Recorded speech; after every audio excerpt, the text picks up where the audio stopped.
শীত শুরু হয়ে গেছে, তাই কিছু কথা আমি আপনাদেরকে জানাতে চাই সিজনাল ডিপ্রেশন নিয়ে। তো আজকে আমরা কথা বলবো সিজনাল ডিপ্রেশন কি। তো দেখুন, কয়েকটা ঋতু আছে, বিশেষ করে শীত, শরৎ এবং বর্ষা। এই তিনটে ঋতুর শুরুতে মানুষের মানসিক কিছু আহ পরিবর্তন লক্ষ্য করা যায়। এই সময় মানুষ অটোমেটিক্যালি সে কিন্তু অবসাদে চলে যায়। এটাকে বলা হয় সিজনাল ইফেক্টিভ ডিসঅর্ডার, এসএডি। এসএডি বলা হয় এটাকে, সিজনাল ইফেক্টিভ ডিসঅর্ডার। তো এই সময় কি কি হয়? এই সময় যেটা হয়, এর লক্ষণ কি? এই সময় যেটা হয়, মন খারাপ হয়, অহেতুক, অকারণে মন খারাপ হয়। কাজে কোনো উৎসাহ তার মধ্যে থাকে না। হুম। সারাক্ষণটা একটা ক্লান্তি শরীরে, হ্যাঁ, এনার্জি লো থাকে। এরপরে যেটা থাকে যে কখনো কখনো খাওয়ার বা আহারের কোনো ইচ্ছা থাকে না। আবার কখনো কখনো মনে হয় যে আরো খাই আরো খাই, পেট ভরছে না, আরো খাই।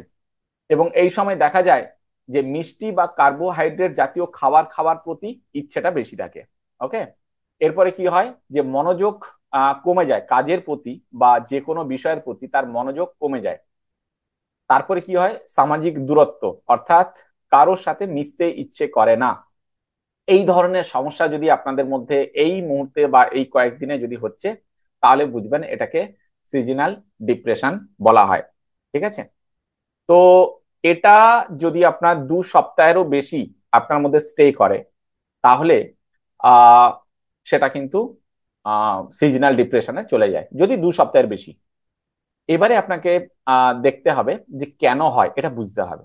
ঠিক আছে, কেন হয় এটা বুঝতে হবে। দেখুন, শীতকালে কি হয়, সূর্যের আলো আমাদের শরীরে কম লাগে।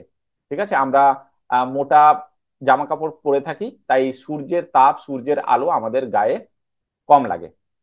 এই কারণে আমাদের শরীরে ভিটামিন ডি এর অভাব হয়, প্রথম কথা।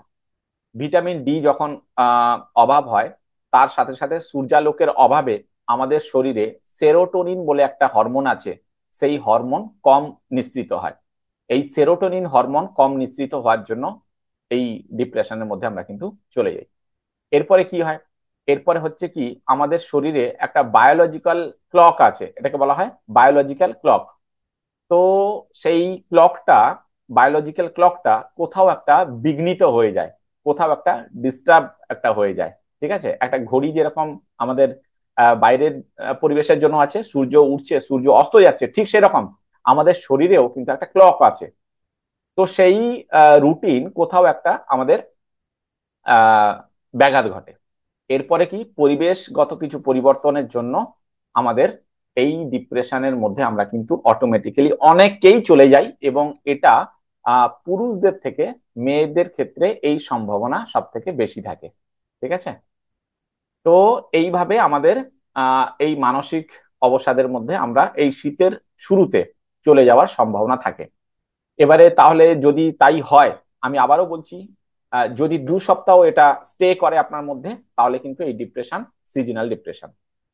তো কি করতে হবে এটা ঠিক করার জন্য?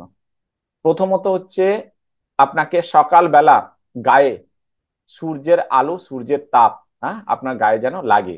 এই জন্য সকালবেলা আপনাকে মর্নিং ওয়াক করতে হবে সূর্যের মধ্যে, মানে সূর্যের আলোতে আপনাকে 0.5 ঘন্টা 40 মিনিট আপনাকে মর্নিং ওয়াক করতে হবে, ঘুরে বেড়াতে হবে। এরপরে নির্দিষ্ট কিছু ব্যায়াম আছে, হ্যাঁ, এক্সারসাইজ আছে, সেগুলোকে করতে হবে। সঠিকভাবে রুটিন আপনাকে মেনে চলতে হবে, কখন ঘুমোবেন, কখন উঠবেন, কখন ঠিকঠাক ভাবে খাওয়া দাওয়া করবেন, এগুলো ঠিকঠাক ভাবে করতে হবে। তার সাথে করতে হবে মেডিটেশন, আমাদের যে সমস্ত গাইডেড মেডিটেশন থাকে সেগুলো করতে হবে। আর এর পরেও যদি দেখেন যে না ঠিক হচ্ছে না, তাহলে আপনার জন্য কিন্তু কাউন্সিলিং দরকার এবং থেরাপি দরকার। আমি আবারও বলছি, ভয় পাওয়ার বা প্যানিক হওয়ার কোনো দরকার নেই। আগে দেখুন 2 সপ্তাহ আপনার মধ্যে এই অবসাদ থাকছে কিনা। ঠিক আছে, যদি থাকে তখন আপনাকে আহ এগুলো আপনাকে করতে হবে। ঠিক আছে। তো এটাই ছিল আজকে আমাদের আহ অন্যতম একটা বিষয়, যে বিষয়টা আপনাদের সাথে আলোচনা করার দরকার ছিল বলে আমি মনে করি। আর যদি আপনাদের এই ধরনের সমস্যা হচ্ছে, তাহলে অবশ্যই আমাদেরকে জানাবেন। ঠিক আছে, সেই অনুসারে কি কি করতে হবে সেটা কিন্তু জানিয়ে দেবো। ঠিক আছে, ওকে, থ্যাংক ইউ। সবাই ভালো থাকুন, সুস্থ থাকুন, এটাই কামনা করি।